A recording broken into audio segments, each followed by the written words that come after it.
Welcome to Nava Disha Tech Learning.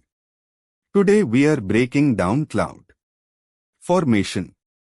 It's an important idea in DevOps. So, what is cloud formation?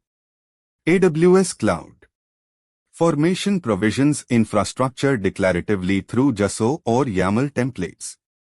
It's one of the core ideas in DevOps. Here are the key things to know about cloud formation. First, native AWS C language.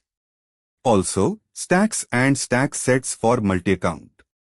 Another key point, change sets for previewing changes. On top of that, custom resources for unsupported services. Finally, drift detection built-in. And that's cloud formation in simple terms. Come back for another DevOps concept tomorrow.